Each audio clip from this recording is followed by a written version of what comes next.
आप जी जो साधना कर रहे हो अन्य देवी देवताओं के पूर्ण परमात्मा की भक्ति ना करके किसी भी ब्रह्म की पर सरपुरुष की अक्षर पुरुष की ब्रह्मा विष्णु महेश की या दुर्गा या निरंजन की, तो ये तो ऐसी साधना है जैसे कोई किसान ऊंचे स्थान पर थली पर, पहले वर्षा पर आधारित थे सभी मानव समाज, और उस समय गरीबदास जी ने भी किसान थे। गरीबदास जी जाट ग्रुप में जाट जाति से थे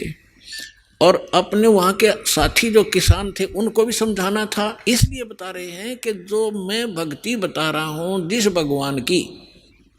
उसकी साधना ना करके आप अन्य जो साधना कर रहे हो ऐसी है जैसे ऊंची थलियों पर ऊंचे स्थानों पर बीज बो दिया, खेती कर ली, और जब थोड़ी बहुत वर्षा हुई तो वो उस थलियों का पानी एक समतल स्थल पर, डहर बोलते थे उसको, डहर, वहाँ आकर इकट्ठा हो जाता था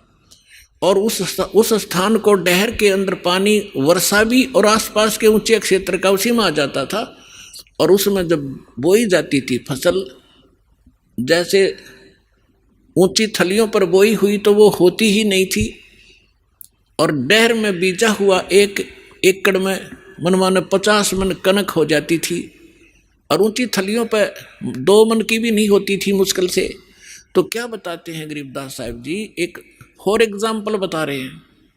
कि तुम ऊंची थलियां खेती बो भूल गए निज डेरे नु, इस परम पिता परमात्मा सतपुरुष कबीर साहब की भक्ति ना करके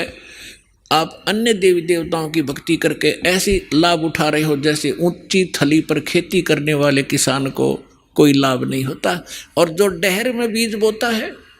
प्रयत्न दोनों एक जैसा ही करते हैं, तो उस डहर वाली यानी उपजाऊ जमीन में और समतल जमीन में घना लाभ होता है। तो ये समझाना चाहते हैं कि जो साधना हम बताते हैं वो तो डहर समझो। अब फिर बताते हैं,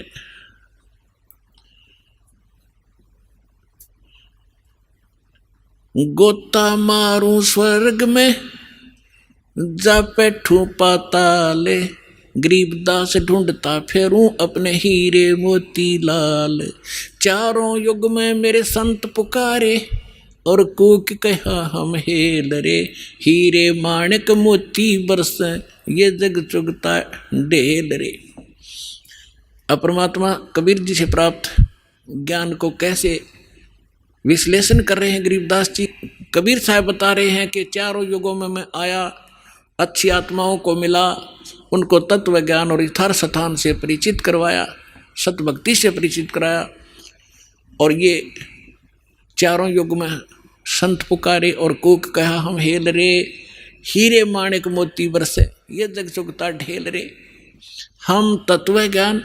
और यथार्थ साधना रूपी हीरे मोती लालों को बखेर रहे हैं, और आप जी इस ज्ञान से परिचित ना होने के कारण